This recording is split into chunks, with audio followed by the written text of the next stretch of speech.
Hey guys, Von Fry here with another Netflix commentary track. This time we are watching Blade Runner from 1982, directed by Ridley Scott, starring Harrison Ford, Rutger Hauer, and surely some other people. If you'd like to go ahead and listen to this commentary track while viewing the film on Netflix, cue up to 0000 and hit play now.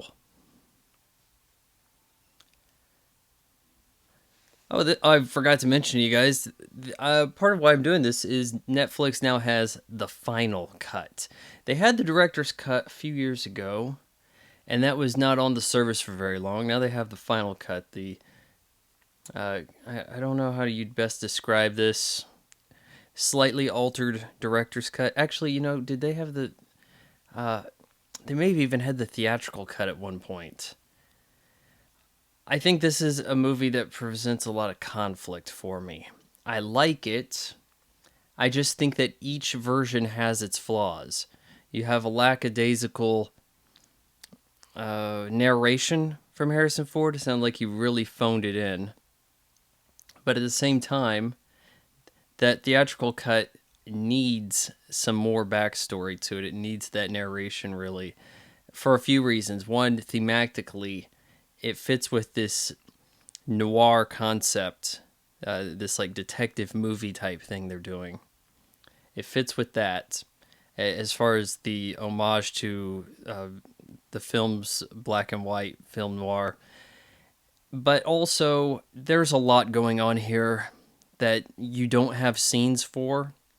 I think people who say they prefer the director's cut say that having seen the theatrical cut first and not needing to be filled in on as many things.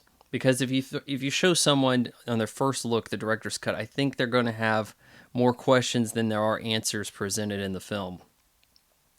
The final cut, I saw it once when it was streaming for free Amazon Prime as part of this IMDb film deal, and it had ad breaks in it. So as this doesn't, it makes it good for a commentary track.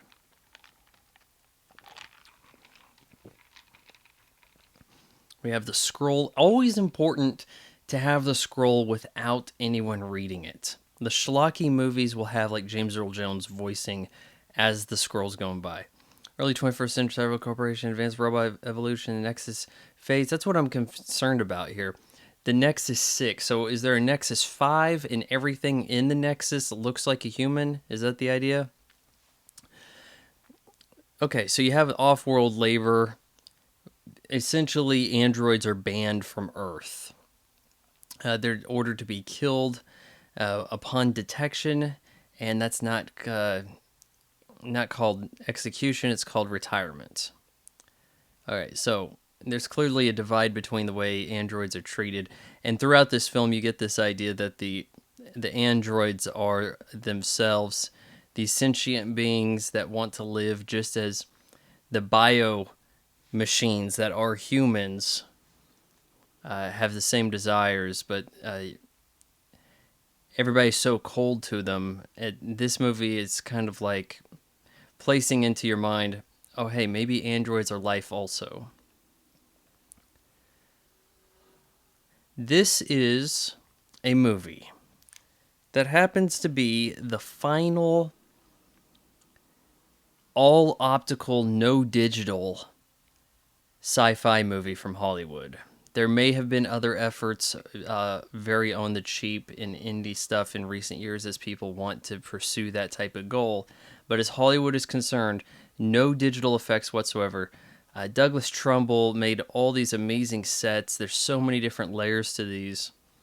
It's really quite astonishing when you see there's stills of him standing over the city, and then you're like, whoa, I didn't realize those weren't buildings. I think the key to making your buildings look big and impressive is the tiny little lights. Of course, miniatures do need to be quite large to look good when shot, but you can add so much more detail to them when there's more space to add the detail. I'll say this version on Netflix right now, this final cut, is really pretty. This looks really good. The last one they had on here was so grainy.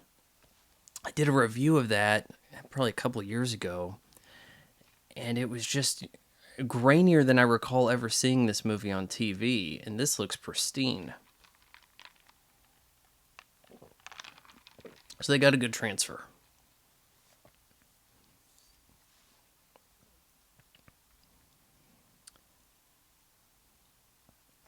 All right, we're going to be conducting our Voight-Comp test on a subject here to find out if this new worker is an android. I read the book by Philip K. Dick, and it's called "Do Androids Dream of Electric Sheep?"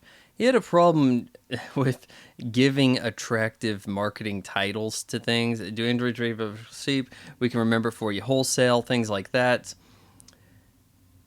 And there's so much more going on with religion and how this test works, things that are not presented so much in the movie. You wouldn't expect a movie to dwell on the ins and outs of these things. But in the film, you see a lot of people with talk of, oh, yeah, snake. Oh, of course it's a fake snake. No one can afford a real one. Oh, that's a fake owl. That people walking in the streets with ostriches, and you don't really understand why. In the book, it said that all the animals died off, and then people devoted almost like a religion around the animals. They have a Blade Runner action. It's an adventure title on the PC back in like '98. Served as sort of a sequel to this, where the first thing that happens is somebody comes into like some zoo area, kills all these animals, and it was like, I guess androids did it. Tried so hard not to sneeze for you guys. It's this is the name Brian James, this guy, but it's like Brion. The guy giving the interview here, he died a couple years back. I was disappointed when I first saw the final cut because it excluded a number of cut scenes still, and I thought the idea was to include more things. So one of the things you're missing is this guy. Forgot his name, but this Blade Runner who's about to get shot here. Let me tell you about my mother. Kapow. We have a lot of different versions of how the shooting goes down here because I think at one point the film was X or NC-17, and they cut it down quickly. I think that version was only shown theatrically once, and only people who saw it can tell you what has been missing. I think most of it has to do with replicants killing people, crushing Tyrell's eyes into his head, things like that. I do like these umbrellas with the light. I can see a practical purpose to that. What this film lacks in the clarity of its narration, it more than makes up for with its influence and style. There's neon everywhere. There's a purpose to everything you're looking at. You may think it's silly, but we have a mobile billboard. This is the future of 2019 in 1982. What did the film get right? That's what we got to wonder here. It seems to get a lot of the multicultural stuff going, doesn't it? A lot of Chinese influence around here. You hear on the street, you hear people speaking some German, a mishmash of stuff. We're still going to be wearing coats. We have food trucks, huh? Is that the way everybody eats? Might be onto something.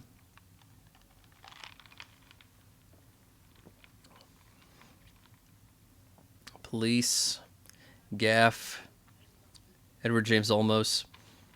I have not seen Blade Runner 2049. Is that the title of it? Yeah, it seems like a lot of times these sci-fi things that they set in the future, when they get to it, they come up with some other stuff, and they just go, okay, 20-something, give yourself some more space.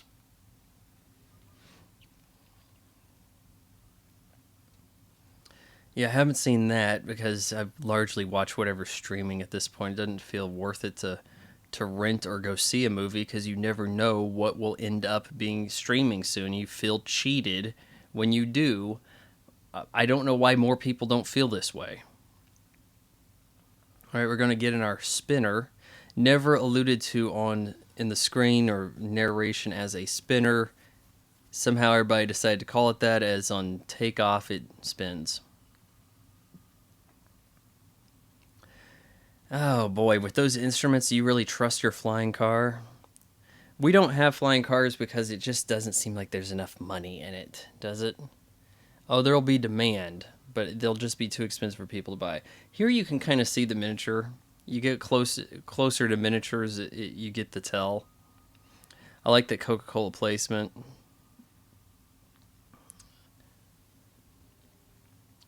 You got to wonder who is allowed to fly, because there's really not that many flying cars in Los Angeles that has a flying car capability, right? In the film, it doesn't mention this, but it's kind of like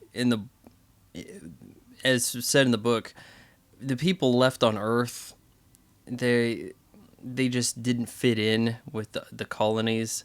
The prosperous people, they went to the colonies. The poor people largely stayed here. The people who had a radiation sickness stayed at home. There's a lot of talk about his codpiece for to try to prevent the genital radiation issue.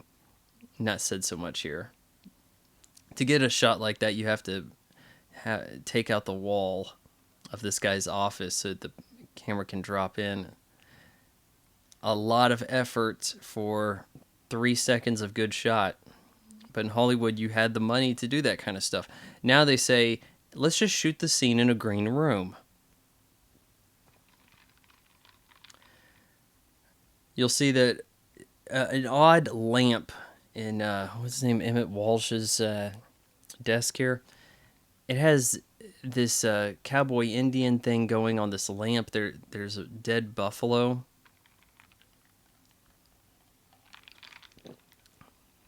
It may not be something that's entirely appropriate. It's mentioned in the narration in the theatrical cut. He's the kind of guy who would probably use the N-word, right? Back in the day.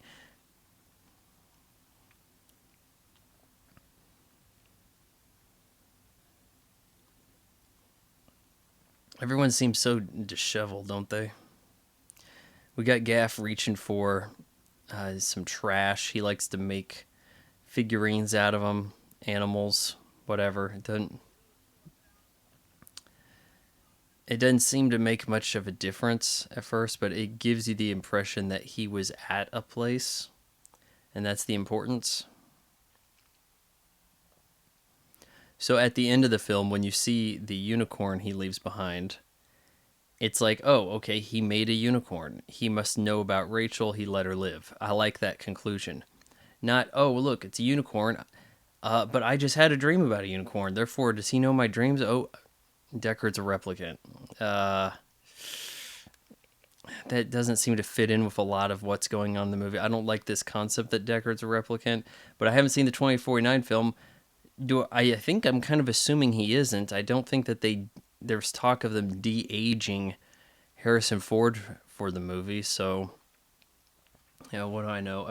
I'm just saying that you're going through a lot of links here to try to reprogram a guy that is reluctant to go out finding replicants, but he can do it because he is a replicant.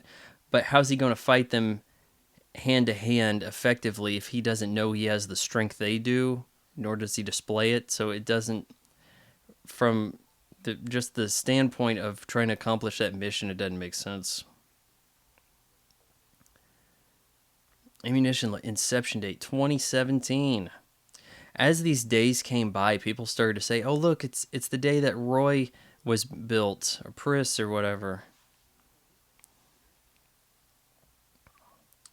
Yeah, then we cross into November, and it's like the time everybody died. I don't like this guy's name. It's Roy Batty.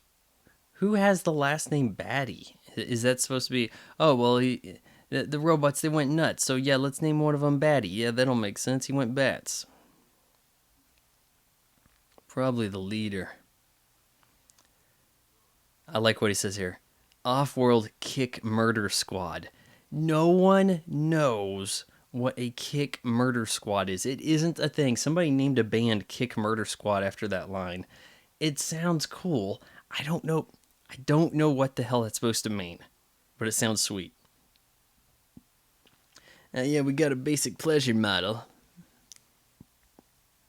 The idea being that the people, when they went to off-world colonies, everybody was given these slave androids to entice them to move off Earth.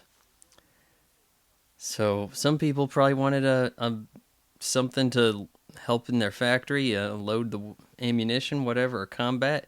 Somebody probably wanted a basic pleasure model.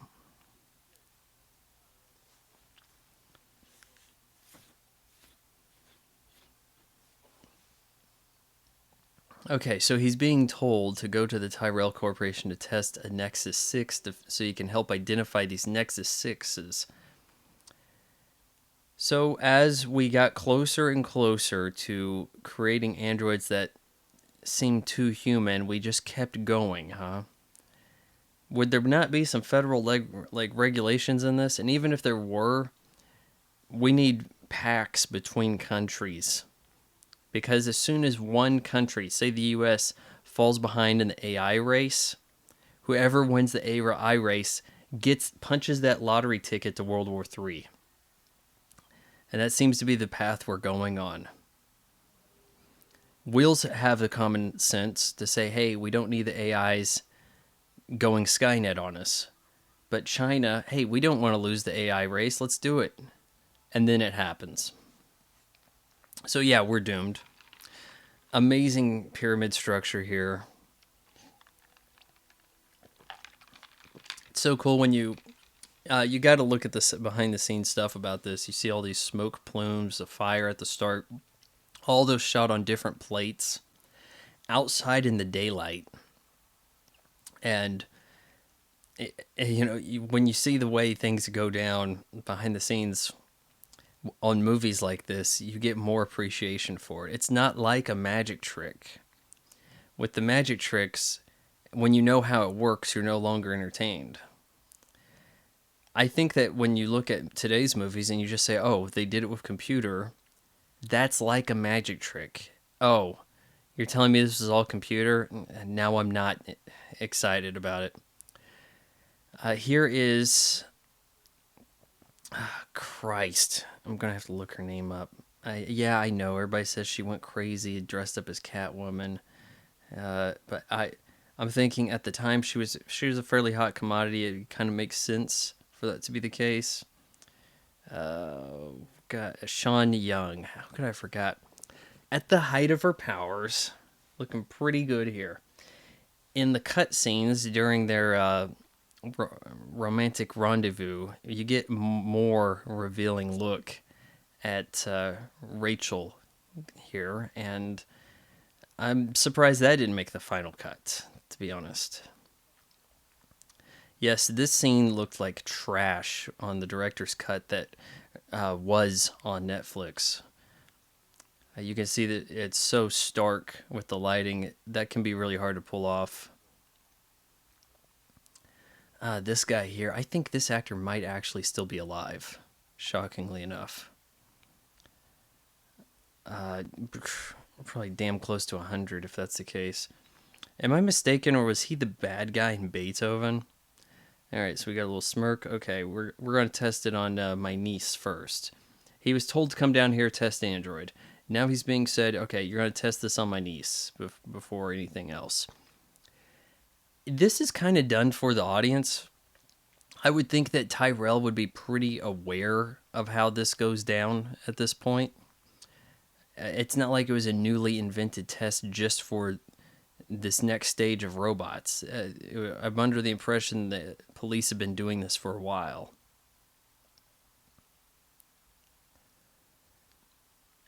I guess it's almost like a lie detector. Well, you want to lie detect one of my androids? Well, you got to lie detect a human first. Well, what's that going to prove? Whatever. Mind if I smoke? Just go ahead, whatever. Well, if you're an android, smoking's not going to give you the lung cancer. I have to wonder though, these androids, they bleed, they have blood, everything about them. These kind of androids, they're synthetic. I think it kind of builds on Ridley Scott's concept of the android Ash in Aliens, where they he breaks apart. And he's got like a milky substance running about him, like a kind of a guts. It's not a series of gears and switches, diodes, wiring, harnesses, none of that. For these androids, we don't see the manufacturing process, but it's almost like we just made synthetic blood, synthetic cells, and then they grew themselves. It almost seems that way. Like you could get the impression that if they lived long enough, they would age.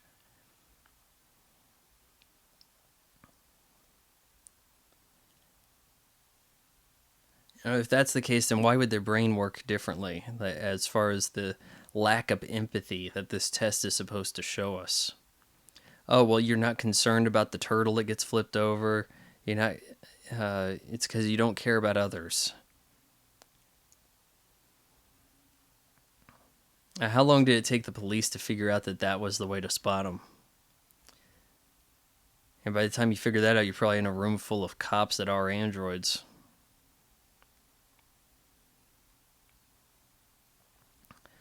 These tests can go pretty long. You got the shades working in this room.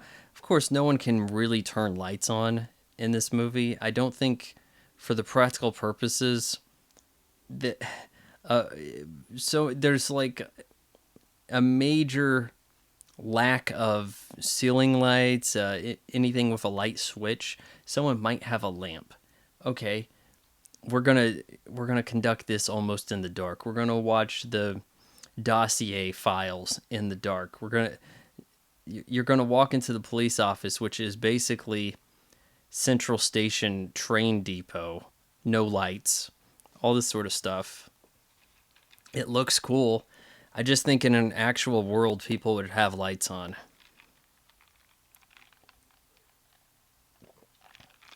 I say this while at the same time, I would probably light my movie like this to try to make it not look like a TV show.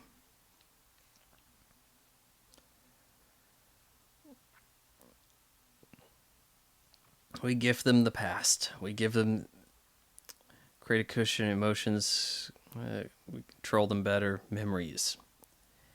You're talking about memories. Wow, you're fast.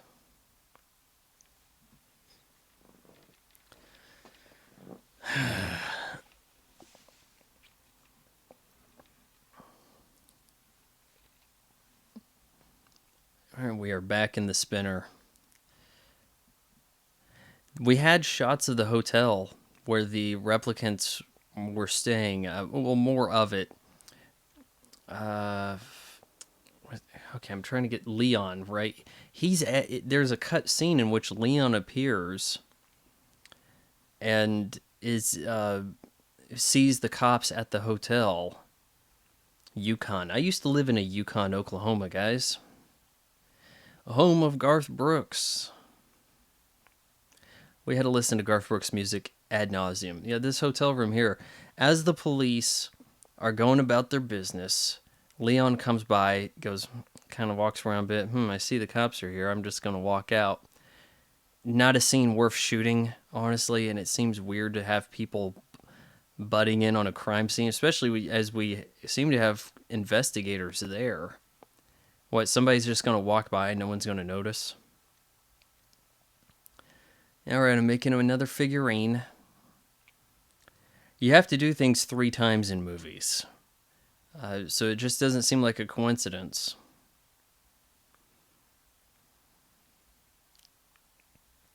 What's in the tub here? Scales, nutfish, snake. I don't have a pet snake. Do you put them in bathtubs and scales fall off? I wasn't aware that snakes shed, to be honest with you. All right, I'm going to make a little guy with a boner. There we go.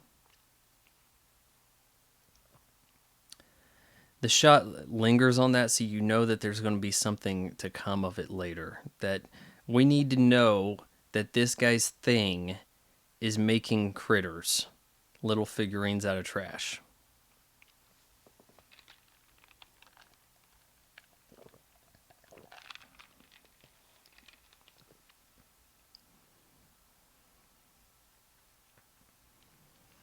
Everybody's into their photos.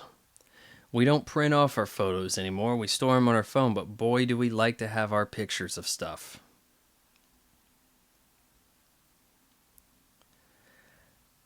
So many odd vehicles. I think that there are vehicles used in the background here that reappear in other film, Back to the Future Part 2, maybe some other places, possibly Judge Dredd.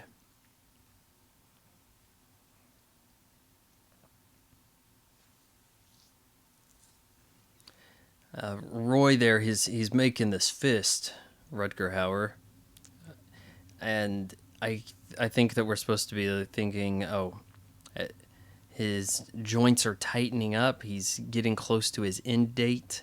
They're programmed to live, what was it, 6 years, and then they die, the androids. The idea being, if they live longer, they're gonna have a tougher time dealing with the terms that their androids like. Give them 6 years to be productive and efficient. It's at the end of that time that they they're nearing mortality. Maybe the driving force behind their actions here. If they didn't die in 6 years, maybe they wouldn't be acting out like this. These guys, scene needed to be in the movie, never was shot. Hijack. Okay, this guy here. Oh man, what's his name? I Only Do Eyes. The most prolific film actor with like the most credits. Shoot, god damn it, I have to look this up. Still alive. He's in his 90s. Okay, so what I'm saying is there was a scene missing that they gave you the scroll at the titles, saying that they killed some people, jacked a ship, killed the crew, headed to Earth, right? Probably would have been a stronger movie to see that and to understand the plight of them. Like maybe if we saw them being abused and then they got over here, I think we could have started this movie with Harrison Ford showing up 20 minutes into the film and it been perfectly fine. I understand that seems a little bit more modern. Like there are films now where we stretch things out and then the star doesn't show up for 20 minutes, 30 minutes, whatever.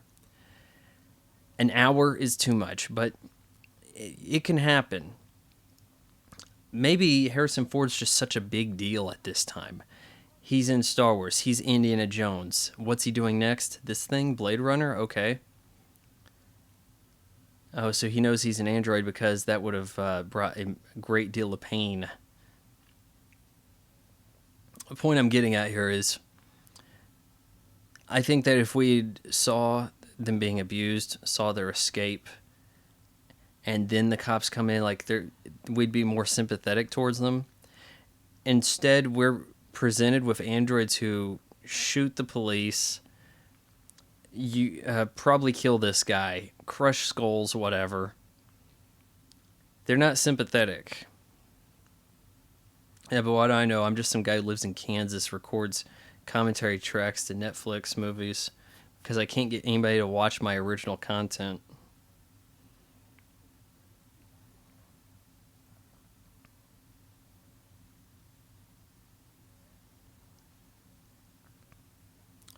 I design your eyes. Chew. I'm really going to have to look at this name here.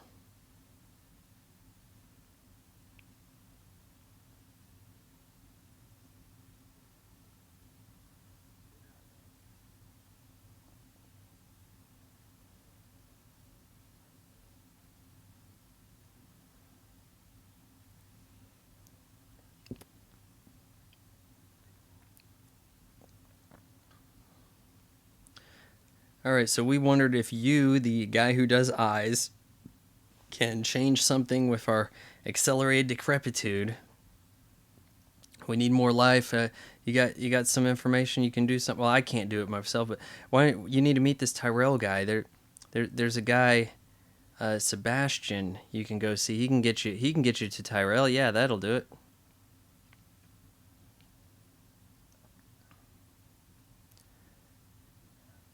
Is it GF Sebastian or JF Sebastian? Who? JF Sebastian, right?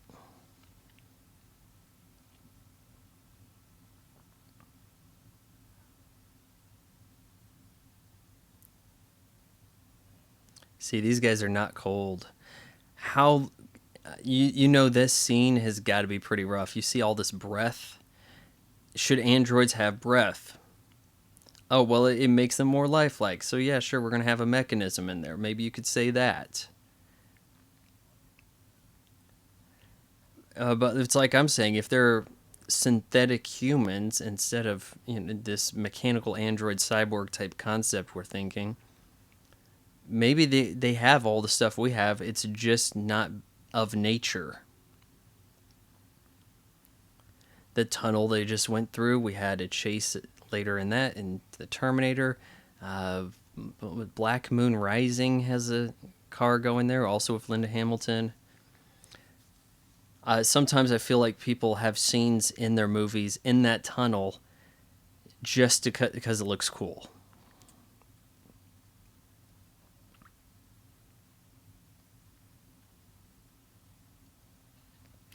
Yeah, Deckard, his apartment building, his apartment, none of it. We can't be bothered to turn lights on.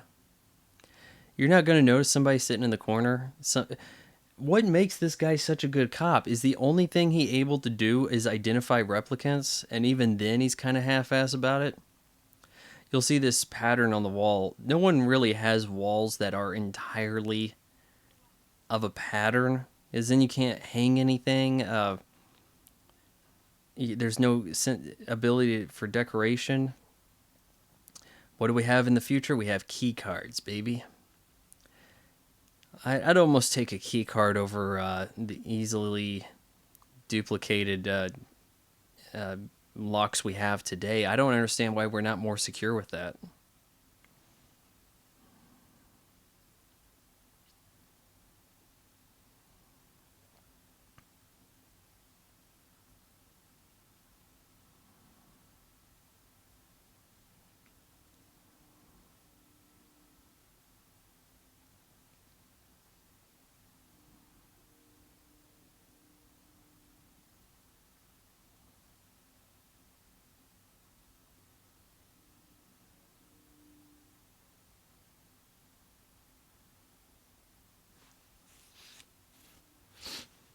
He's telling her about her memories. See, I know that you're fake.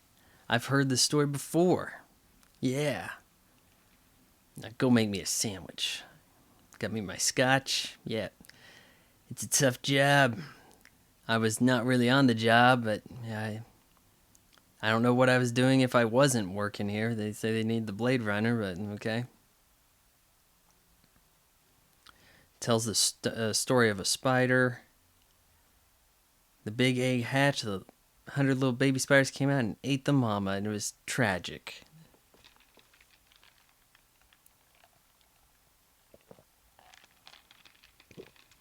Why give that memory if the thing is that these things don't have the empathy? Seems a little conflicting, doesn't it?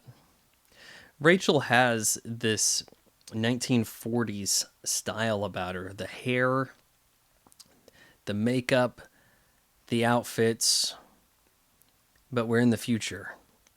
I think that occasionally you'll see a character that looks 40s ish here to bring up that film noir aspect. And that's what we're supposed to be getting here is we have the detective, he's doing his thing, the stark lighting, but we're going to set in the future and we're going to change the stakes a little bit. And they're not going to be looking for a statue. We're going to be looking for the identity of these androids. Of course, this isn't a mystery. The audience is well clued in on the identities of the androids. Yeah, let's turn some lights on, but not really the whole room. Yeah.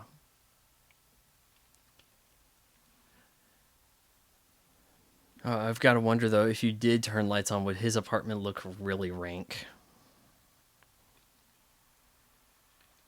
I just about assume at this point. Who wants the terracotta-ish dirt brown tile wall? Don't really think that came to be a look in 2019. Oh yeah, of course you got pictures of when you were a kid. Everybody clings on these pictures, huh?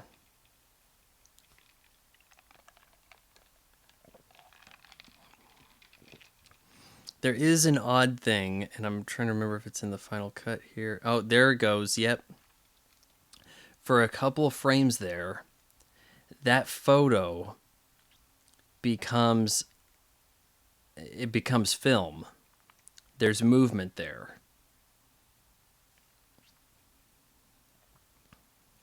I think that's supposed to clue you in, and this being the final cut, it adheres to Ridley Scott's vision that Deckard was actually a replicant the whole time. That clues in that the fake memories are also his memories. Deckard's looking back at it, and it comes to motion because it's his memory.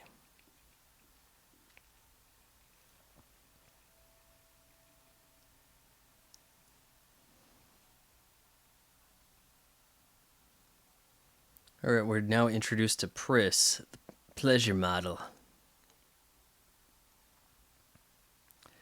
Man, I'll tell you what, if 1982 Daryl Hannah is a basic pleasure model, what is advanced? Really?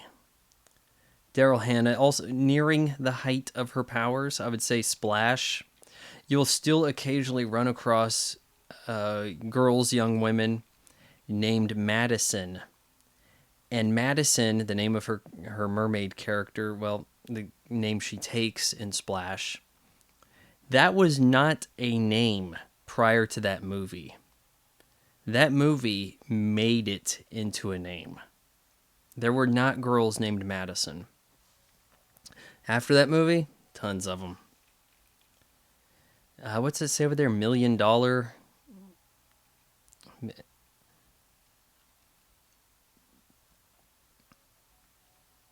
I think there's a movie called $1 Million Hotel, and it possibly. I think it's directed by one of the guys from U2. There it says $1 Million.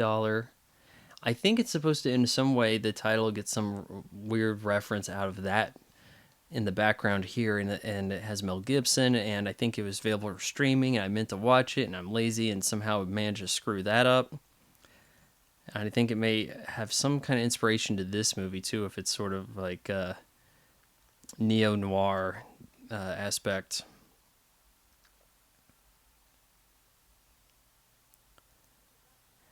This movie flopped at the box office. It underperformed. It put a ton of effort, ton of money into this. Ahead of its time in some way, but you also need those pioneers to take the arrow so that you can establish when the time is.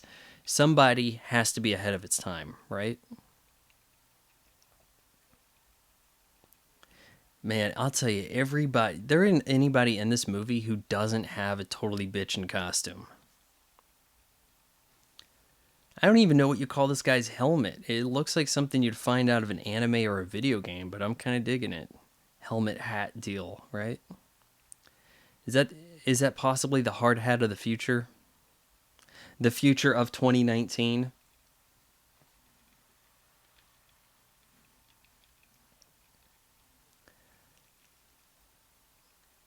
All right, so I'm a basic pleasure model. I'm not so good at meeting guys, but I know I'm hot stuff.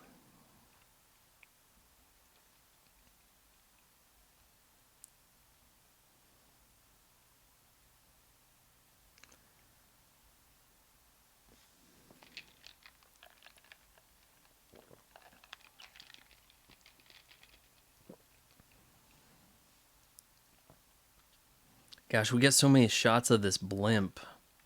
No real payoff. It talks about you need to strive to go to the off-world colonies. It seems like a lot of effort for really nothing, though. I'm digging it. It expands on the world. I would say include it for that.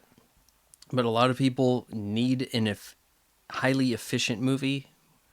Oh yeah, there's plenty of room here. People left. Like there's puddles on the ground. I guess there's no code for this building to live up to, huh?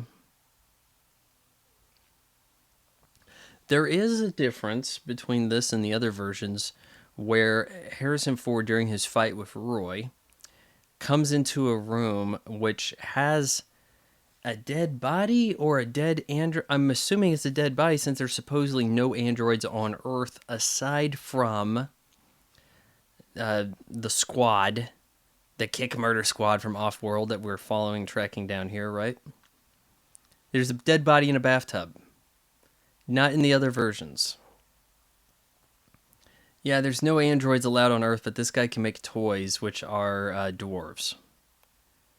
So is that allowed? Oh, well, we can identify the androids because they're 3 feet tall.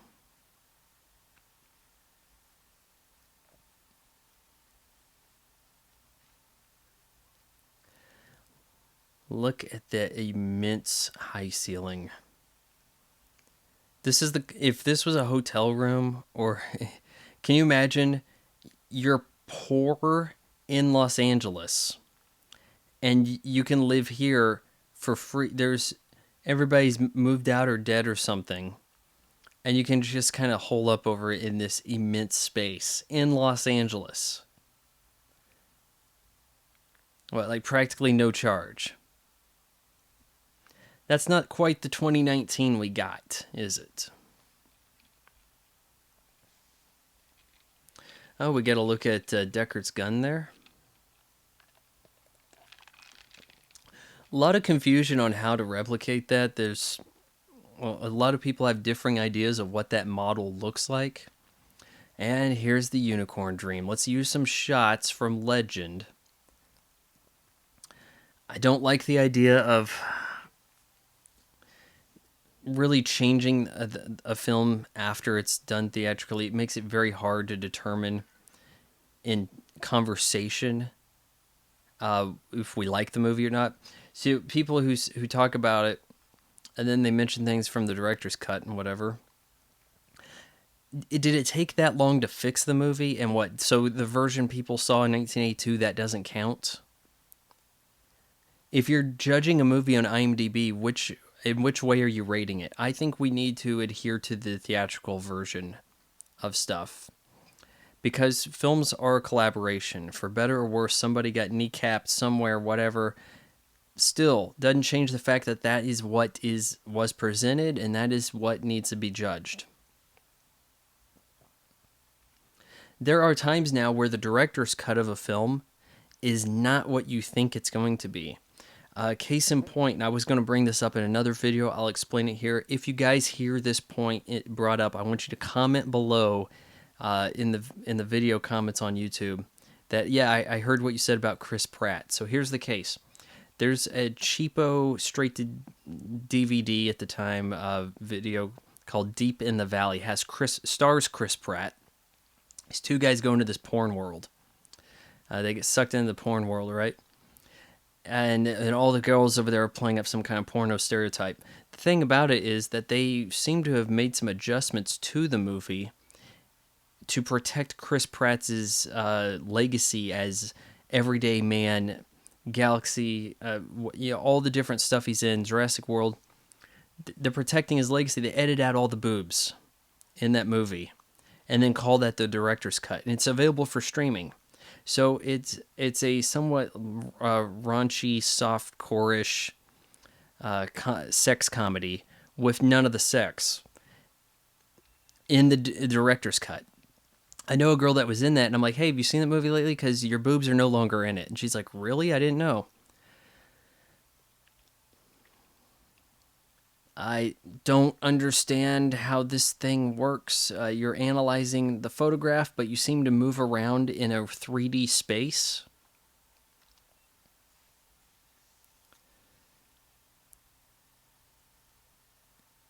It doesn't seem to be as simple as just zooming, and there's only so much information in a photograph. So realistically, I don't think this works. Oh, well, it's advanced technology from the fictional 2019.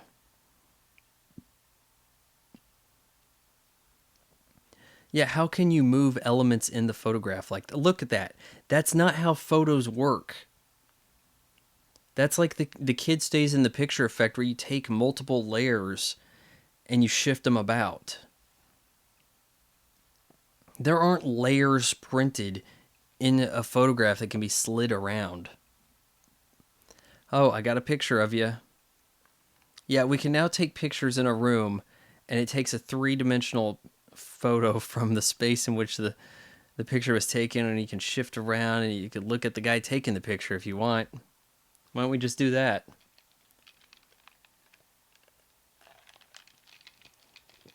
There's a Galfa. She got like a face tattoo, and there's a scale. I need to go look for some information on the scale here. Probably should have done that first, seeing as that was a clue he found.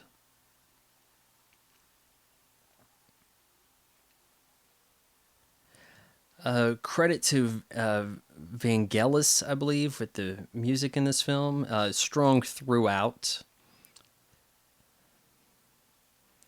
Here we are with another one of these vendors. It's like people can't. There's not a lot of solid building traveling to. We go to the vendor for the food. We go to the vendor to analyze the scale. Not fish scale, snake.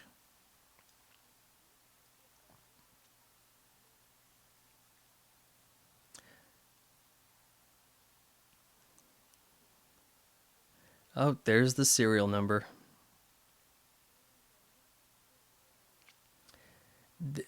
Something I don't understand about the serial number on things.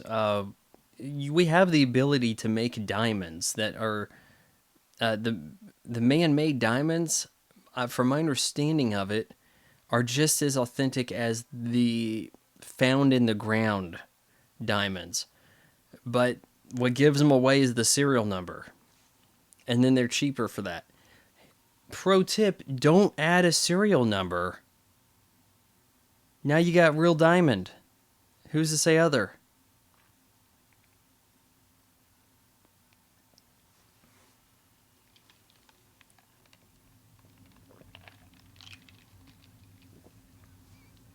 Oh, here we come with the ostriches.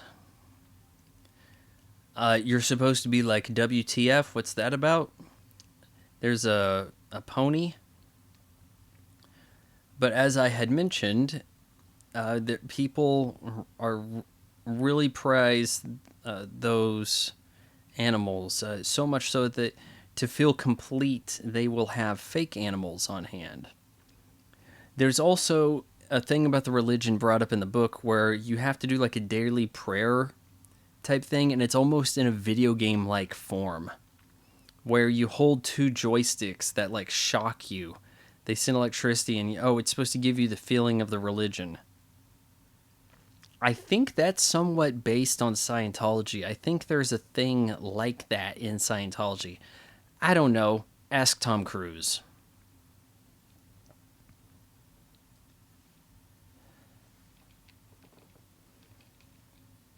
All right, this guy's going to send him someplace else. I think we could be seeing a shot here that is Final Cut exclusive. Cross now, cross now. Oh, there's the dancers. That's not in the other versions. Police with a "Don't Spit in Me" riot shield face mask. Interesting.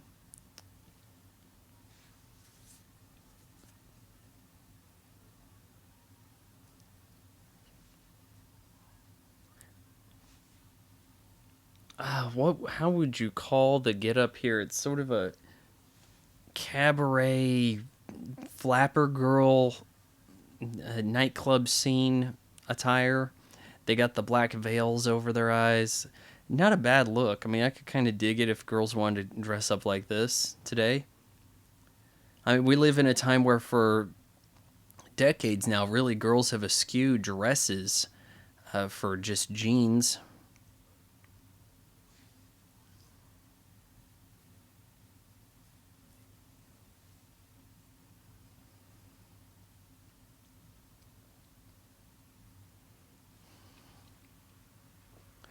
I think also we're about to have like some kind of striptease cabaret dance sequence that we never watch.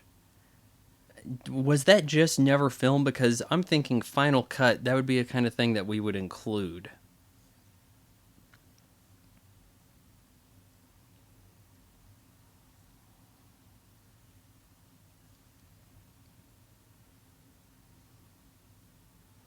You know what? That reminds me, I need to call Rachel. We seem to have some shared memory problems, huh?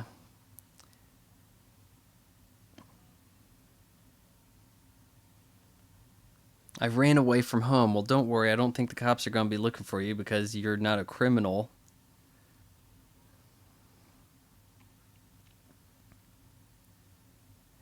Video phones, guys. The promise of the 80s and 90s never really caught on. Now we have the ability to talk to people FaceTime, but we'd rather just call them.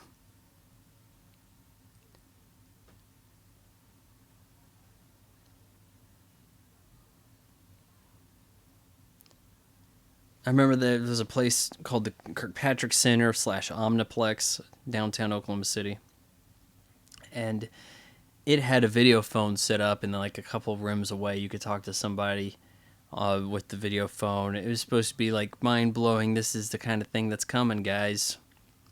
And you look at that in the early 90s, and you're thinking, okay, someday we're gonna have the video phones.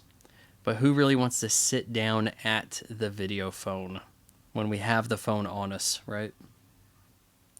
There, you see the woman take the pleasure from the snake. No, we don't see shit. Oh, now I'm just gonna go backstage, just kind of sneak in over here and kind of poses like some kind of autograph taker. Maybe that's what these people think. Then I'm gonna act like I'm some reporter, some decency group. I don't know. Harrison Ford puts on a voice here too. It gets nasally.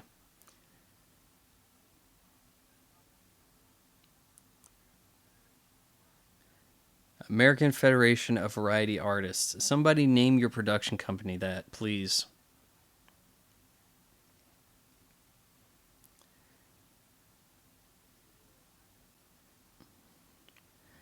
So, what was he really looking to gain from doing this?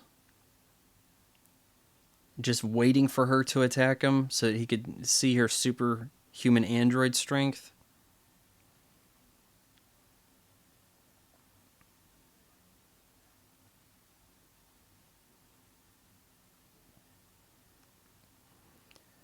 We're gonna have to get pretty creative with the pan and scan and the cuts here for Cable, because we get naked, lady.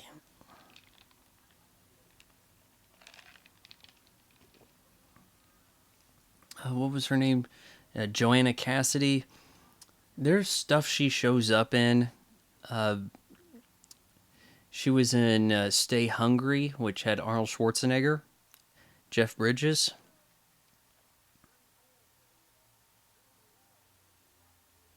This looks like a kind of cool shower. The door looks a little complicated. Uh, we could just, or is there not a door? There's like a door that doesn't close. And then, let's see. Was there air drying in the shower, or is that another room? It kind of looks like it's in the same place.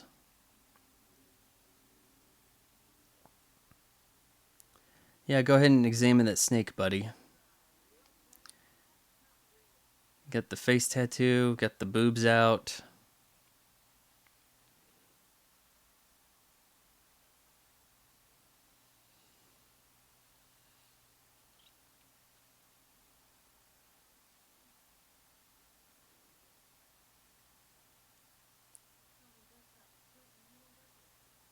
Me.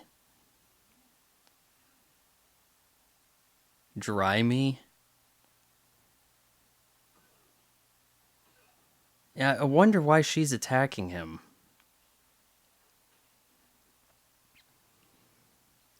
Is the idea that she understands he's the detective, that he's the Blair and someone coming after them?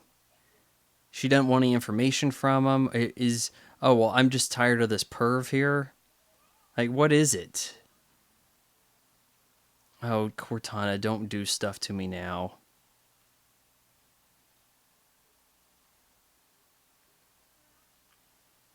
We got a lot of dwarves around here. Just real. That scene kind of breaks down on itself, doesn't it? You can't go around calling this a great movie. There's people looking like they're in the band Missing Persons. I think that it makes up for a lot of it with the style, though. There are films that can get by on style over substance.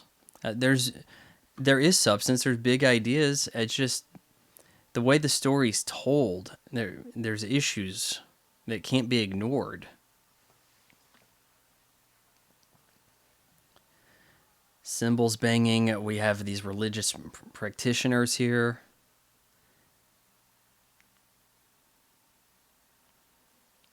Yeah, we need our clear raincoats, guys.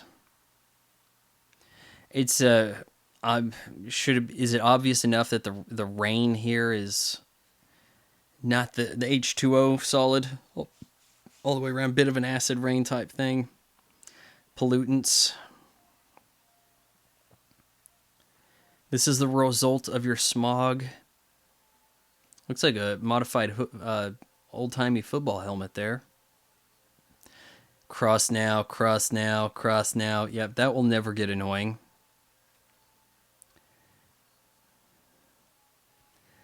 Yeah, you're supposed to take out the replicants. You're gonna throw, like, open fire on someone in a crowded area. Atari in the background. A lot of fallen off tech companies with billboards in the background throughout this movie. I think there might be like a Maxwell. What else is there? We'll see it later.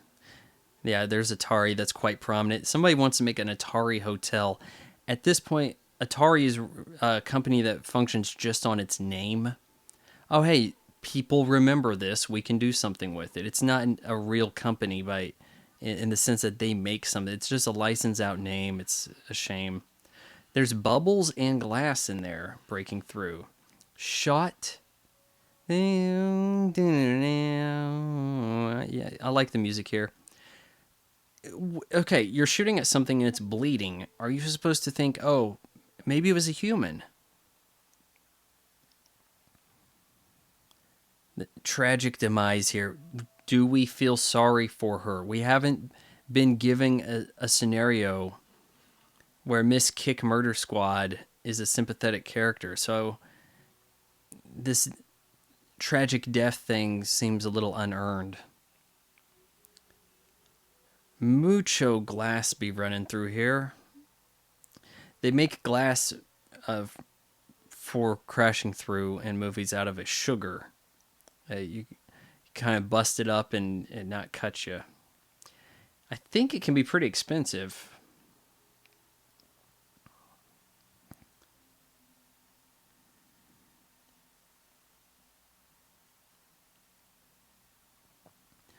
That's the death pose of an android. Confirmed. Leon just so happens to have seen this. Wow. Look at the model over there on the right. That's sort of a, I don't know, illuminated lingerie. Can we not get illuminated clothing? Maybe Cyberpunk 2077, new game coming out from CD Projekt Red. Coming out in the sense that maybe eventually it will be released. Maybe that'll spark some illuminated clothing for us. We've got the battery capabilities now. You could just hang your jacket on a wall and charge it. The batteries last so well now. I got this new light, this special green light. I think it's called Allay lamp, and it shines pretty bright and all. It lasts 32 hours, weighs nothing. It's amazing where batteries have gone. Second Budweiser neon sign I've spotted here. I'm guessing they may have had something in the product placement game here. 80s films had different value to product placement than today. It used to be, hey, we want to put Coca-Cola in the movie. They just give you a bunch of Coke. You just call them up. Oh, hey, we'll give you some. Yeah, sure, that sounds fine. Now it's meticulous. Now we worked out a deal. You got to give us money. If you don't, we're going to put the duct tape over the name of your car because we had to deal with another company, like things like that.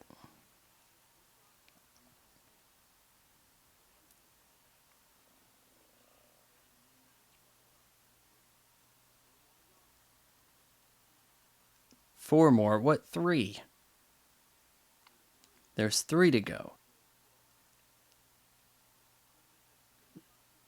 You VK'd Voight Comped, I guess. I kind of like the way that's done.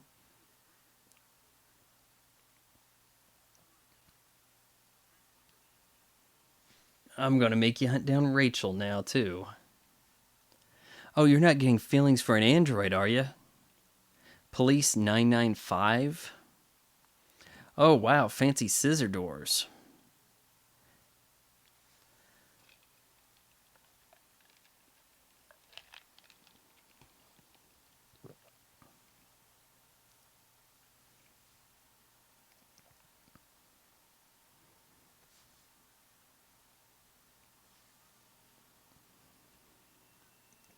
You're walking against traffic in LA, man.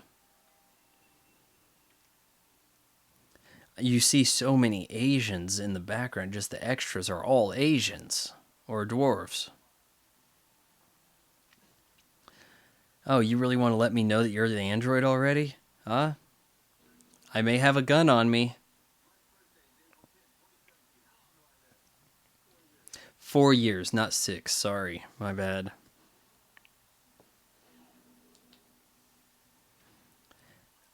Jump cut right there, or maybe there's something to that. Either it's a jump cut, or there was something wrong with the film, and they cut out a frame as he's slapping the gun out of his hand.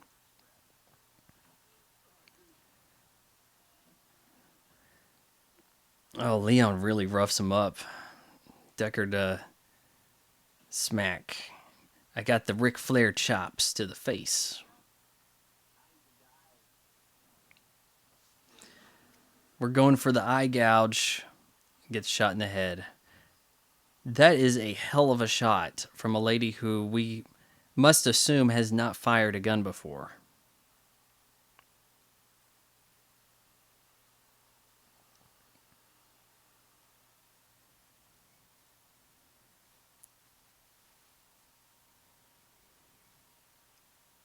Yeah, I need to do some drinking.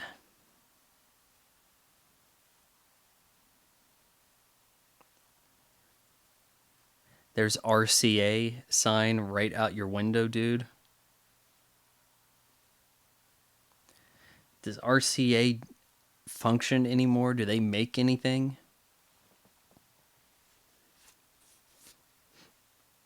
I can't remember when they were a pretty big name on big screen TVs.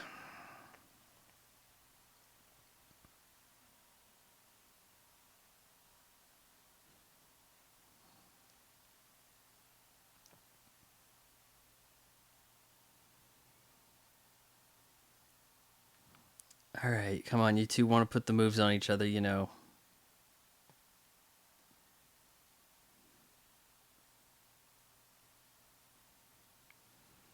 You, Rachel's not much of a character. What does she do beyond? Oh, you're telling me I'm an android? Oh, that's a lot to take in. What was she doing normally?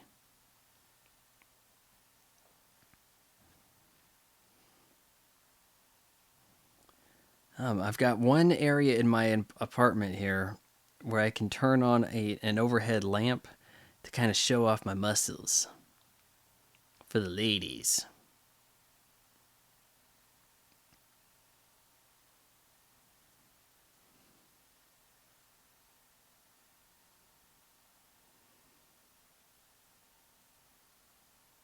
Do you need a special gun to take on androids?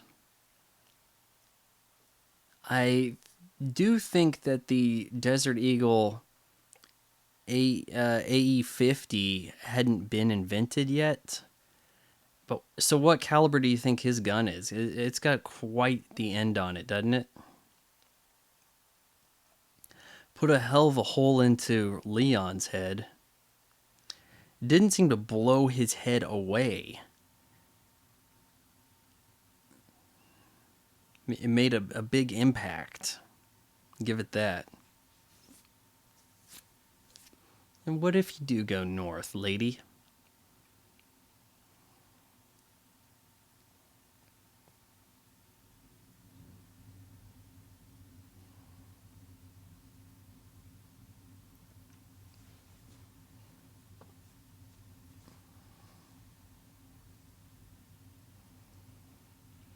Who wears that shade of red lipstick anymore?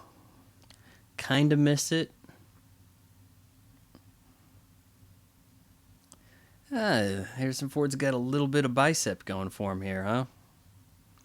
I mean, there's a lot of old man body, but some effort. He doesn't exactly look like a pro wrestler.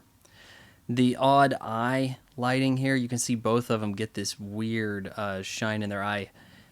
There's a way of lighting a scene with some kind of bilineal direction. I forgot the terminology here, but it's an overly complicated method, and it seems to produce this weird iris eye effect.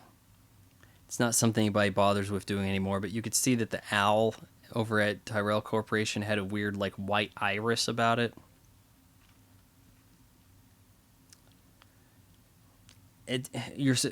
Some people are thinking, okay, so that's how you identify the androids. Their eyes shine weird. If that was the case, why would they have to VK anybody?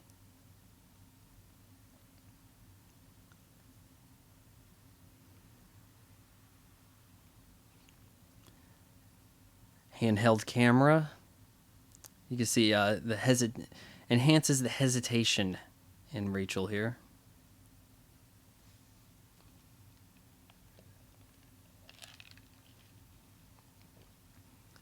Look, lady, I'm just gonna go to sleep with my booze on my chest.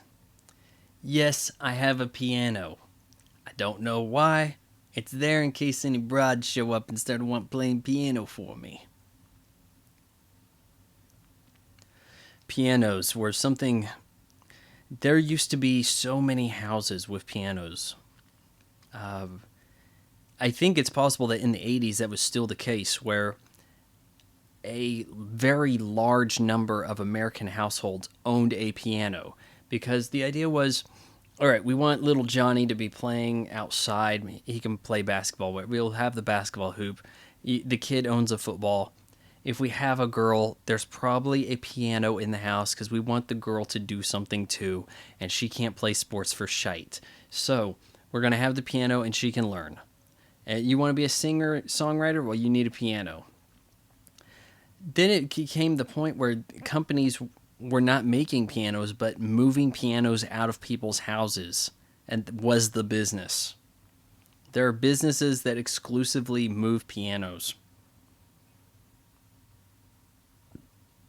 Nobody wants things that take up that kind of space. Oh yeah, she lets the hair down a little bit, get a little sexier here. Gotta try to write a Android piano ballad, right? Is that what we're gonna do? Yeah, Sean Young not looking bad here at all. So what, she shows up on, like, what was it, David Letterman dressed up like Catwoman, trying to make some kind of plea to become Catwoman in the next Batman movie. makes sense. It's not like she was a total nobody. Or and what's the deal with people appearing on a talk show trying to have fun about it? Look at the way she's framed here. Framed not it was just that shot. This one's more traditional, but well also we're kind of breaking our 90 what is it the 180 rule whatever. The way she was in front of the shot looking back behind her at the action, I think there are people who try to ape the some of the framing in this movie, giving people a whole lot of headroom for the hell of it to look quirky, putting people at the end of the frame not looking into the action so much. Though there seems to be some purpose. If the character's looking behind them, go ahead and have them positioned forward. Oh, we're going to get a little bit of that not quite freshly shaven cheek rubbing going here. That was Harrison Ford. The girl's supposed to be eat it up, right? As soon as you let that hair down. Now you have to pretend you don't want it. And we're going to get into a little bit of rapiness here. Yeah, that's how it works. I don't want you leaving. Baby, it's cold outside, right? Little forceful there. Oh, hold on. I'm just going to grab you a little gentler now. Just hold on. The anguish in her face is not telling me yes.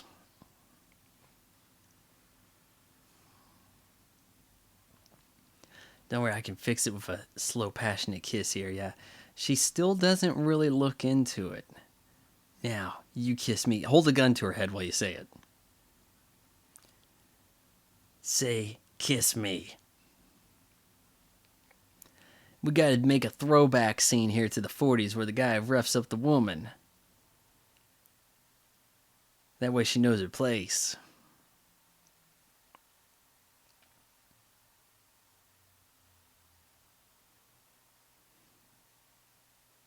Telling her what to say. Don't say no.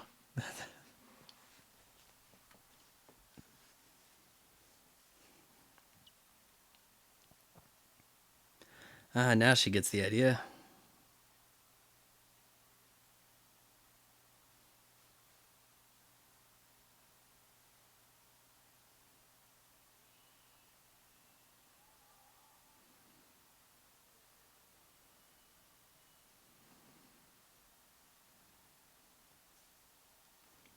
Oh, yes. Pris with the liberally applied mascara. You know, I kind of like that. Kind of the raccoon mask thing. It's like, it's sort of a Joker makeup could do that, right? A Batman Joker villain. Oh, there's another android in there, more human size.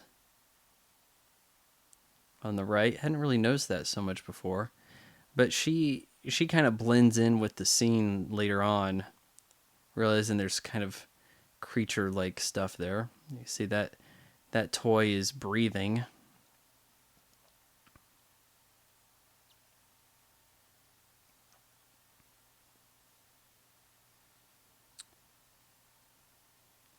How come girls? Do you think there's girls that can rock that look? Like if you want to be a singer songwriter, go with the sprayed across the bridge of the nose mascara.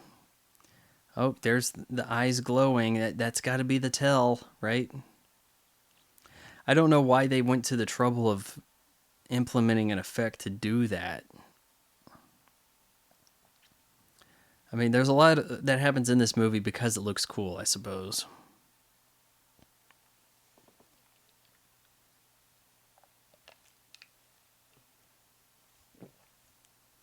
How old are you? 25. Sure, whatever.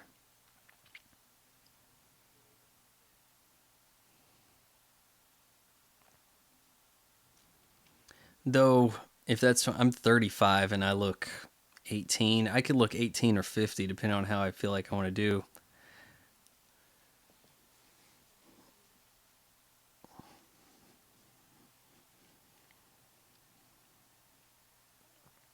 Oh, she sensed them. Does she have advanced android sensing abilities? We never get an android POV shot to see how they, I kind of feel or live in the world, how they identify it, how they examine things. I think possibly the first movie to give us that android perspective would be Westworld.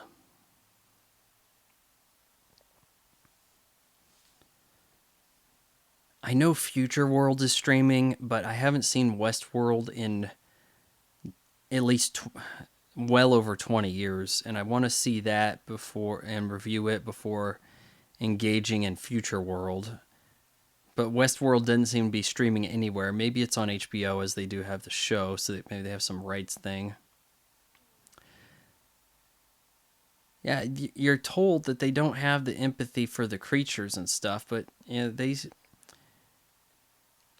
then we're stupid and we'll die. Um, that kind of comes out of nowhere. It's just the two of us now.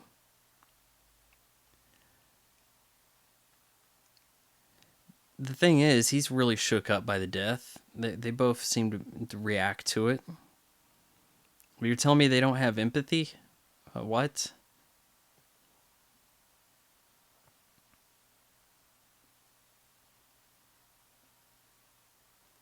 Stretching there makes it look like he's making out with himself. Got a lot of clutter in this shindig. Got lights like an operation table.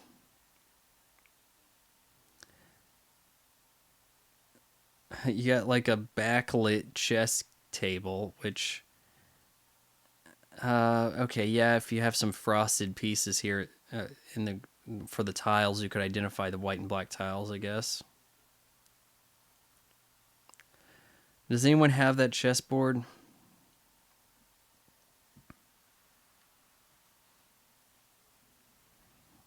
What generation are you? Nexus 6. I knew it. What does a Nexus 5 look like? It can't be that much different if he has to ask the question.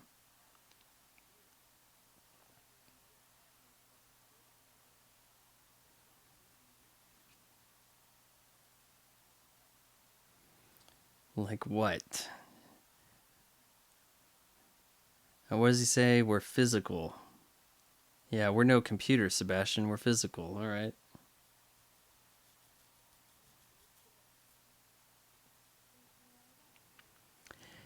This would have been an odd casting situation. Like, you imagine all these people coming in. Yeah, I'm here to audition for the role of the android, and then everybody talks like I am an android, and they have no. You're gonna be like a human. It's a human-like android. Still walks stiff, does the robot dance, right? Boiling eggs don't bother me.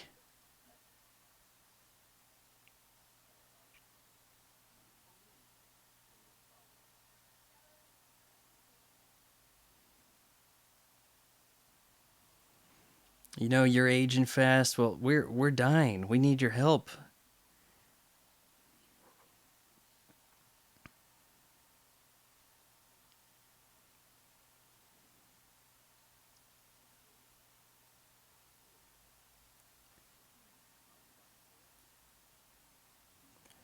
Yeah, I'm a lowly tech, and I get to play chess with the boss.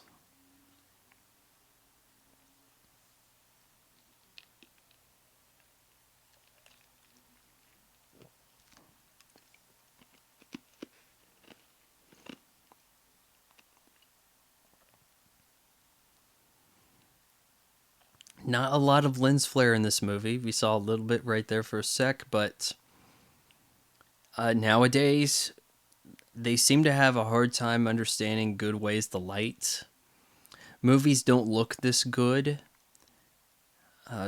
There's a quality that film has that once you start going too hard with the digital intermediate, the post effects, you take out all the little nuances that make things look the way they do. The pursuit to clean things up, it has everything's gone digital. Just doesn't sit well with me. So what they do is they just add a shitload of lens flare, and oh look, now it's some kind of nuanced scene. And I think also their impression is, well, if we didn't have a shitload of lens flare bouncing all around, it would look like a TV show. And if TV shows look closer to like movies, then you have to do something, right? And that's the direction they take stuff.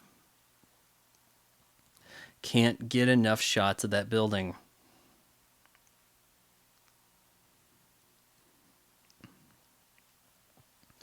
Who has a completely black elevator?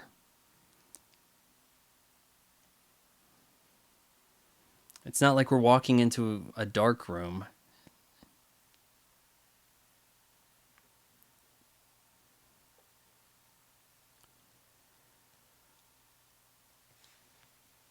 Oh, we're going through a stock report. Okay.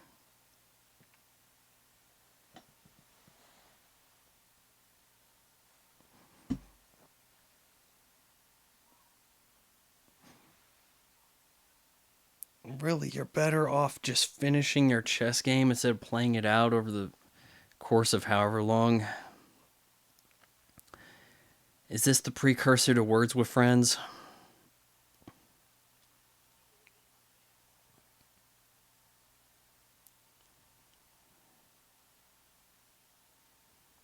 Queen to bishop 6. Ridiculous.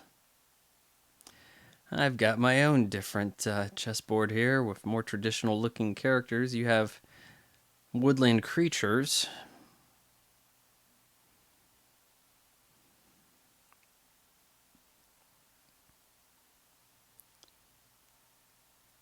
All right, so he went. Now, are we going to write down a board here to represent what this is? Or does Roy just store it in his head?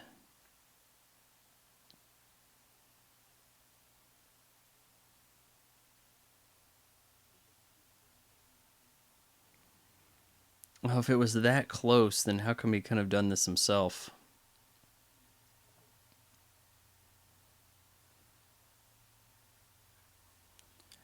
Does anyone eat milk, well, cookies with milk anymore?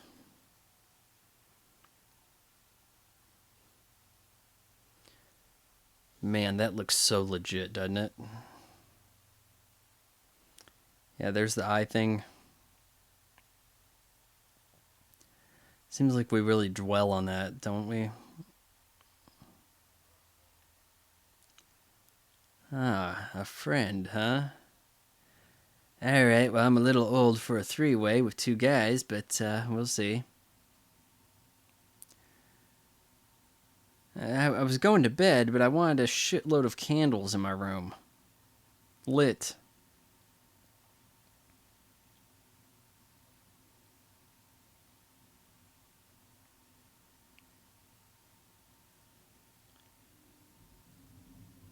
Like to be modified? Like, my android dick is a little small.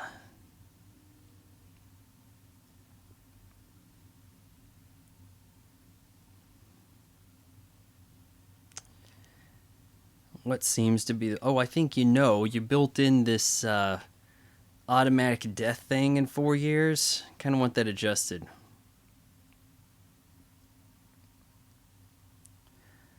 I want more life, father. There seems to be conflicting information on what he says exactly. Note that the subtitles here say father. I think the audio had been changed or adjusted to father. I always thought it was father.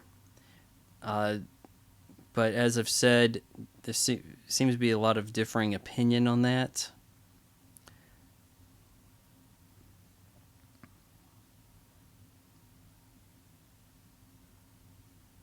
You can see here, no one else has that white iris in the way that Roy does in the scene. Oh, is that maybe that identifies? You could see Deckard had it at one point going, but as I said, if it's that easy to identify, now he doesn't. It's I mean, really, it shouldn't be that easy to identify visually if they'd have to run the VK. Explaining here how once once you're made, there's no change in you. We've tried it. We've tried extending the people. The light that burns twice as bright burns something you burn very brightly. There are people who live a short life and don't accomplish a lot. You're listening to one.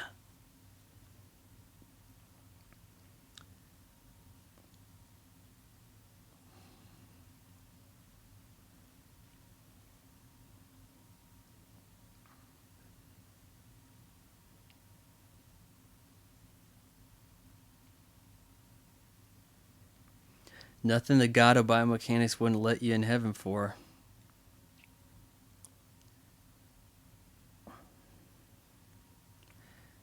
Some thicko glasses. We're gonna have a man kiss out of. It's the kiss of death. Yeah, we're doing like a Godfather thing, guys. That's what we're doing. Now we're gonna crush the head. I think we get quite the look here, like a longer shot than other versions.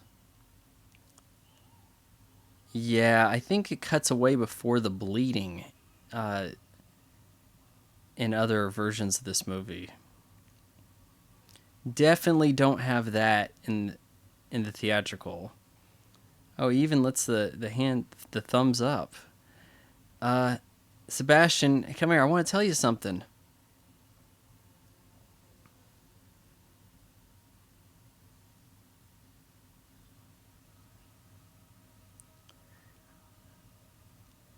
I don't think he says, sorry, Sebastian, come in other versions of this. I think there's a little pursuit there of what we saw. A nutty face in the elevator. We're back to our tunnel. As he's alone, we assume Sebastian was killed.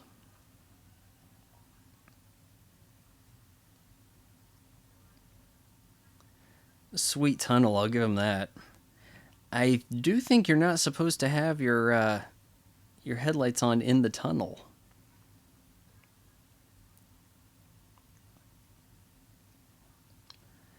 Though did they not turn the lights on in the tunnel so that it could be lit with the headlights?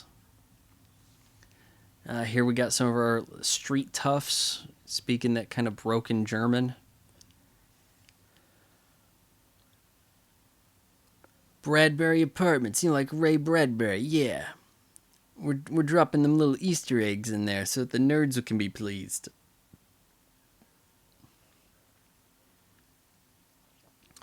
Our flying car looks a little small over here, doesn't it?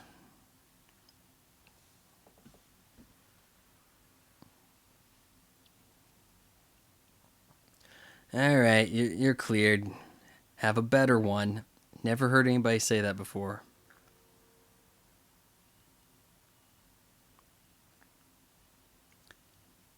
Anybody have a chime? Nah.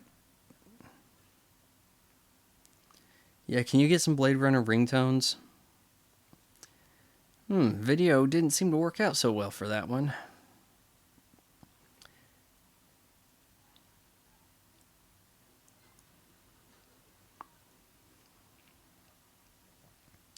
What led Deckard to J.F. Sebastian?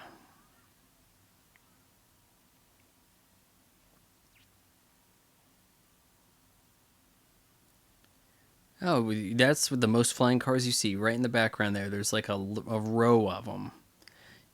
You would need pathways. If everybody has a flying car, you need restrictions on where they're going to go so as they don't crash into each other. You would have a flying highway or road like that.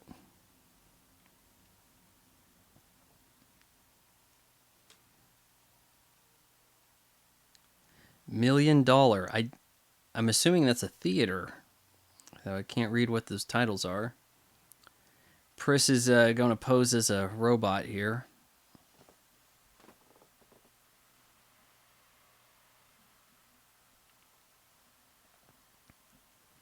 Oh, I can hear a whining from my computer. I think it could crash and then I ruin my whole movie. What do I do, guys?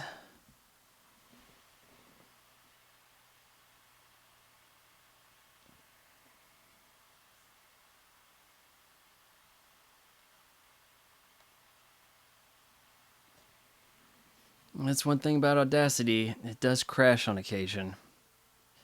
Flying billboard. How much further we got? 27 minutes. Oh man, I don't know.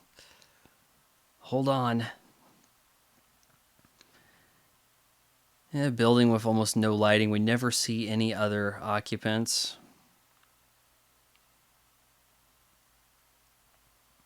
But as explained, everybody worth a damn went to off-world colonies. It makes you curious what those look like. This would have been more epic with a first act on those colonies, showing the escape of the androids.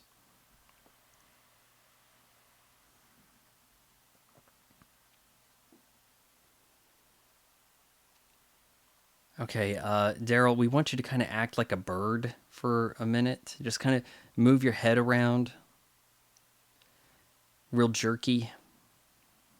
Yeah, that's good. It's like the only lighting source we have is that blimp.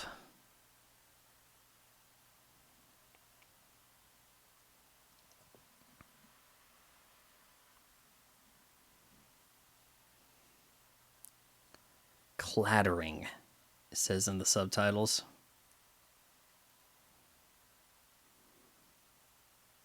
I think you used to be able to get VHS tapes with the subtitles, couldn't you? Where they were like, they're hard in there. There was no other way to implement them. All right, now roll your eyes up like Undertaker, just for the hell of it. Just do it. We need something to cut between as we slowly have Deckard come into the room. This is one of the rare opportunities where you could say the movie's better than the novel. The novel's not so good. Very anticlimactic finale. Roy just shows up, jumps in front of Deckard, he shoots him, and that's the end of it. Deckard has a wife the whole time.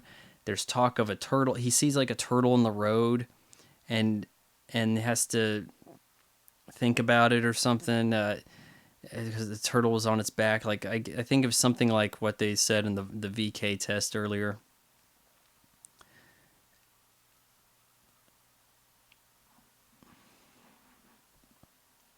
Let's see, is that the one I'm looking for? Kick. Superhero kick. Flippity flip. Yeah, land on the head. Gosh, it's like her hair. She got the electrocution shock.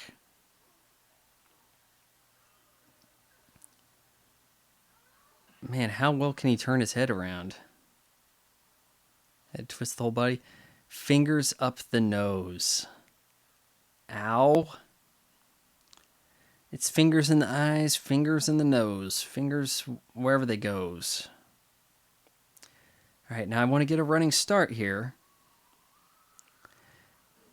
The way she ran away from him to turn around, reminiscent of the 1984 Apple computer ad, also directed by Ridley Scott, with this kind of like gymnast floor routine thing going. Got shot and then starts having a hissy fit about it.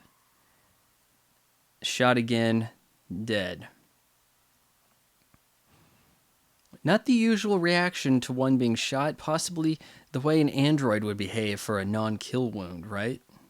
Android in this world.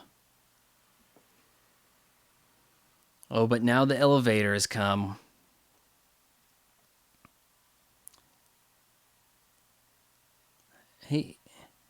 He seems to know what's up already. Like, hey, I got some news. It's gonna be bad news.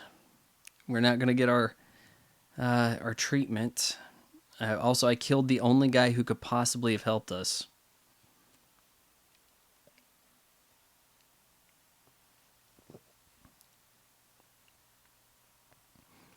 If he didn't know something was up, wouldn't he have just walked in the room already?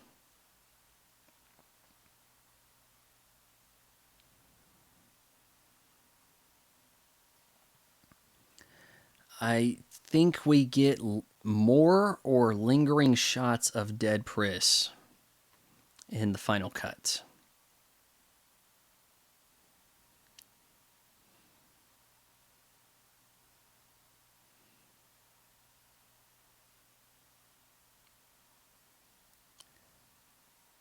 Now, why does he seem to have gold on his hand there?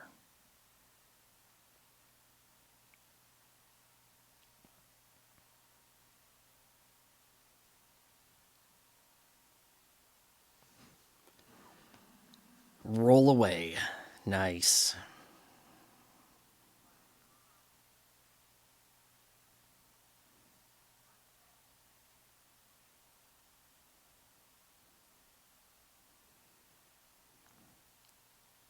We have a kind of hunter and prey thing going, but you're wondering who is the hunter, who's the hunted.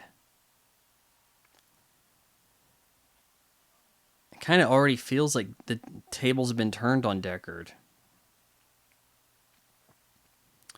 You have to wonder if Roy can see through walls.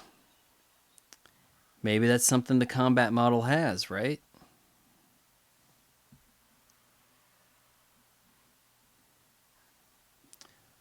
Gonna break some fingers here.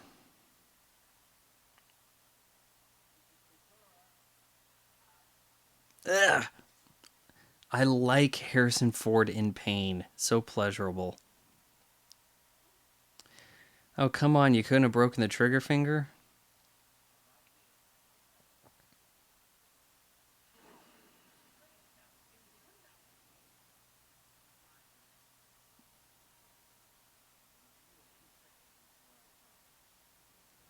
Oh, he did get a shot in.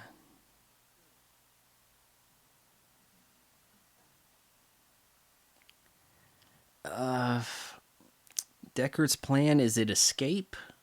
Kind of seems like it.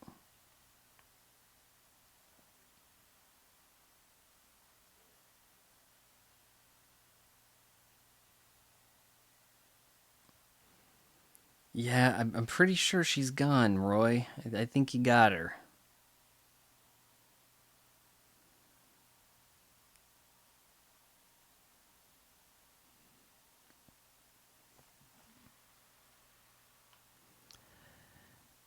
He's got a bit of the makeup on her from her on him. Gave her a kiss earlier and didn't really seem to collect it on him, but now it's there. We will be seeing some continuity issues here. There is a window that breaks. I think Roy gets hit into it, but it's already broken first, and then it like breaks again. Or is it the other way where he breaks it and then it's not broken? Well, keep an eye on it. Yeah, see, if he was an android, would this be bothering him? Wouldn't a more effective android hunter that is an android be aware so they could use the full set of tools? Howling like a wolf, kind of for the hell of it. Did this inspire Hungry Like the Wolf? It might have came out really close to the same time.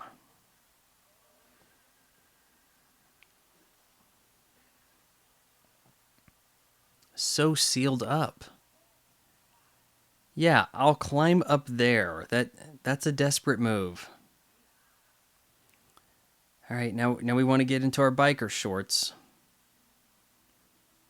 He's Batty, guys. He's Batty. He's Roy Batty. Named Roy Batty in the book, too.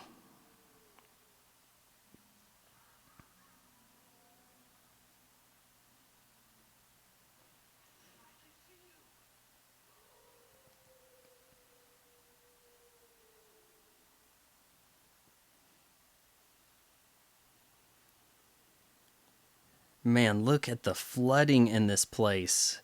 Can you say black mold?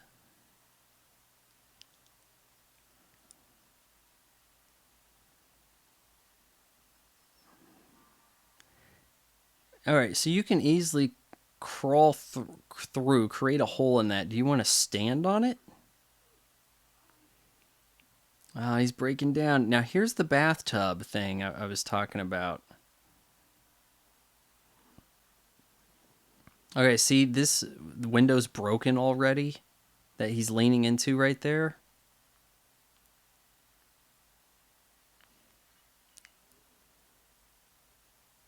They're both dealing with hand issues right now. I think that's why they include the. Yeah, see, they changed that. The final cut seems to have them fixing their hands at the same time, trying to make a sort of rhyming couplet there.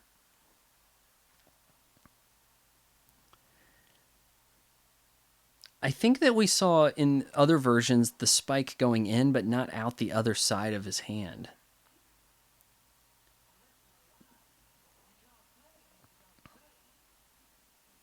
He's stuck. Oh, I wasn't thinking this through. Aha, kind of cartoonish here. I'm going to hit you. We see a foot. Look at the feet right there. See, that window's not broken now. Gets hit, falls in, now breaks the window. Good, that's the spirit. That's what people should say when they get punched in boxing.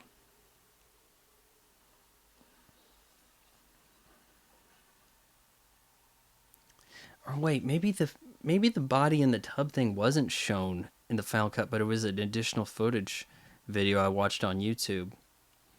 But you did see feet there, so it's kind of like, huh, that's weird that we didn't get a shot of a whole person.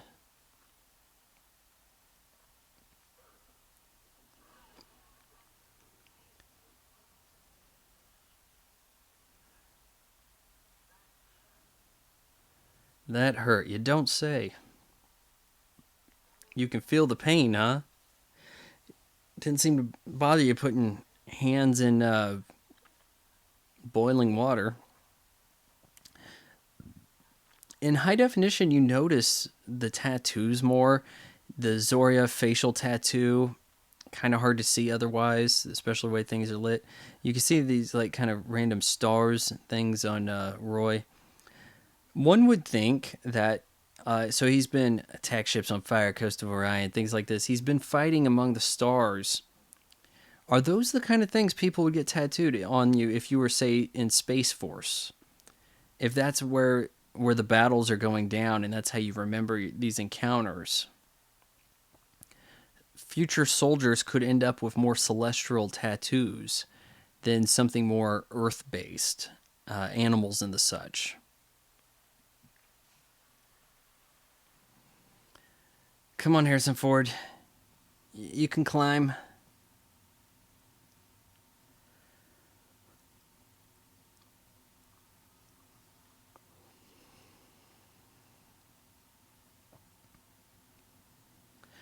Really good job with the matte paintings in this movie.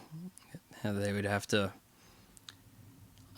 cut around the edge of these buildings.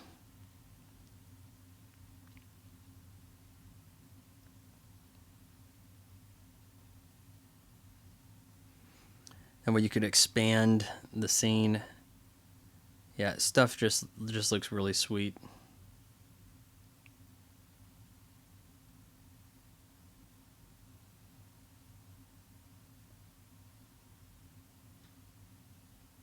All right, we want to look for more derelict electronics. There's TDK.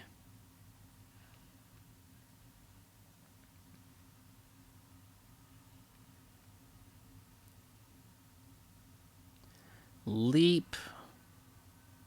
Doesn't look very far from one angle, then it looks really far from another.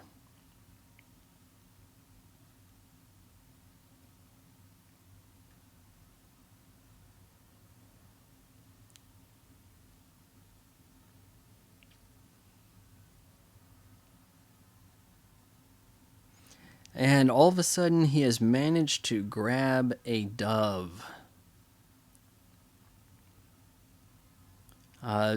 Pretty much for the sole purpose of for him to die to be able to release a dove.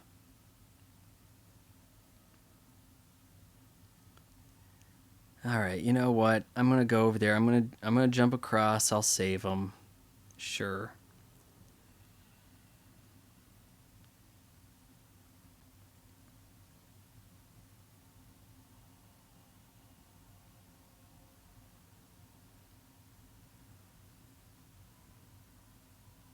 Oh, come on, just go ahead and pull yourself up. You have a couple broken fingers, but come on.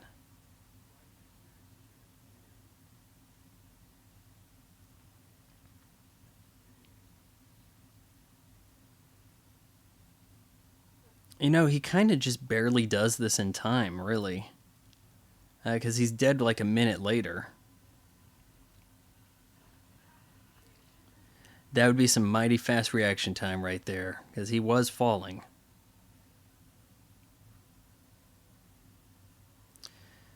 Oh boy, that's gotta hurt though. We had the spike going through. Lift with the help of a crane. Try to keep that out of shot, right?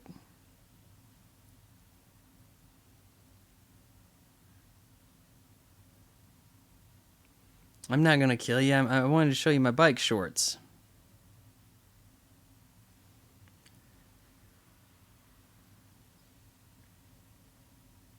TDK. Could they still be making some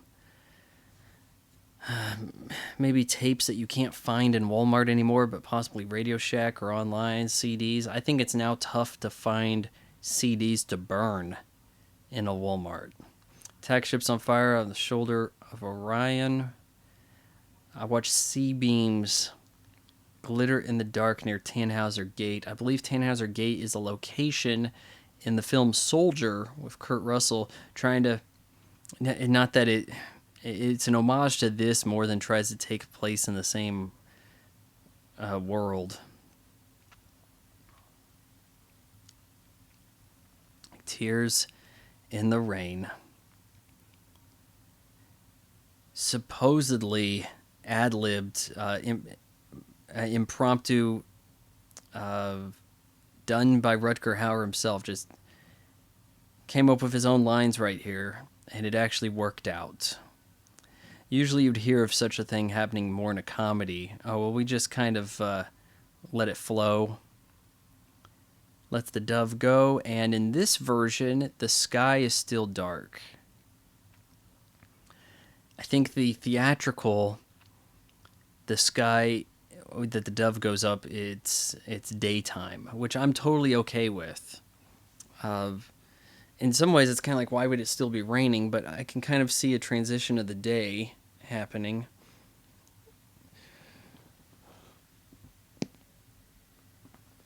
All right, Gaff is on the scene. Did Deckard have to make a call? Video call? You don't see anybody making calls that aren't video calls. Just kind of sat there, and Gaff figured this all out somehow, huh? Or did the one neighbor in the vicinity complain of noise? Too many wolves howling? You've done a man's job, sir.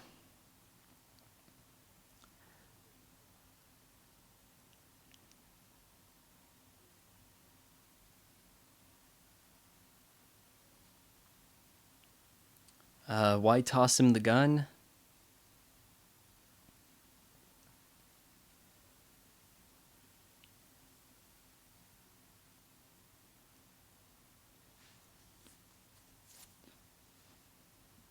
Here we go. It's too bad she won't live. I know he seems to say that he knows about Rachel, that he's with Rachel. We get further confirmation of this as he returns to his apartment and finds the figurine he made. He being a Gaff.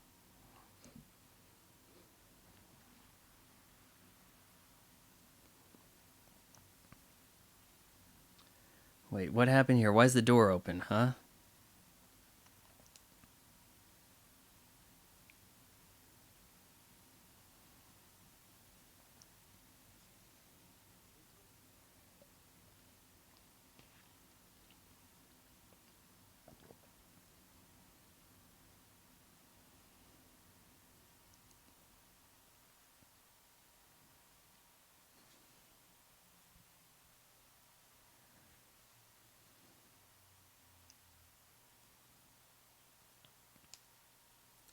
What do we got on those screens there? Or is that not a great looking TV show or screensaver, I would say. Oh no, is Rachel dead? What happened?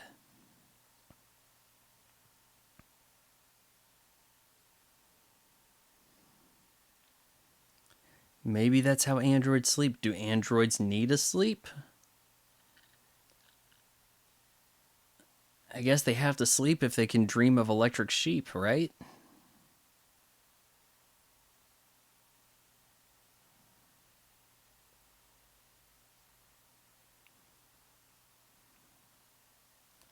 It's a cool looking spaceman gun. I'll give it that.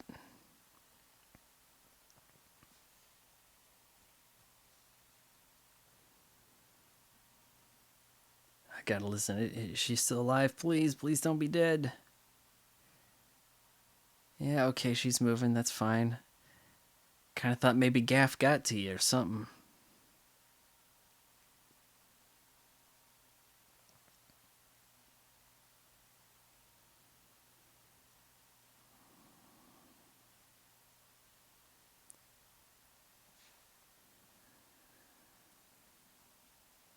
All right, we're gonna get out of here. I don't know who's left to be hunting us.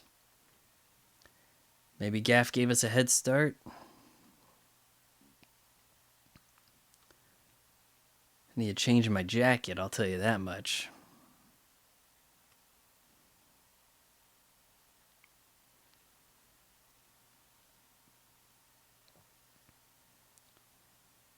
Oh, there's a unicorn on the ground. What? Huh? Unicorn? But I had a dream of a unicorn. And it was shot in a movie that came out later, but somehow I still dreamt of it. Wow. I don't think there was any intention for him to have a dream of a unicorn so much as it just so happened this thing he made was a unicorn. The next movie Ridley Scott does has unicorn in it. We can use that.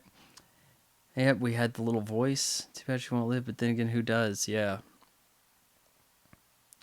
And we don't have them living happily ever after. They left. James Hong, that was the name. They left, and I like the conclusion in the Douglas Trumbull. Great job. I like the conclusion of him explaining it. Yeah, it turns out Rachel didn't have the programming for the expiration date. So we're going to use the time we have together. Sid Mead just died. Yeah, a lot of people died pretty recently in this. Come think of it, Rutger Hauer too, but conflicting opinions on this. I think too many people are calling it a classic. Okay, it was quite inspiring. If that makes it a classic in your book, so be it. I'm saying there's a lot of problems with the movie. On paper, the script's probably pretty weak. There's some good concepts, but a lot of it's in the presentation, making this enjoyable, visually and with the sound as well. The performances go pretty well too. Blade Runner from 1982. Not sure what I'll be doing next, but stick around. I'm sure I will think of something of which needs me talking over. Till next time, adios.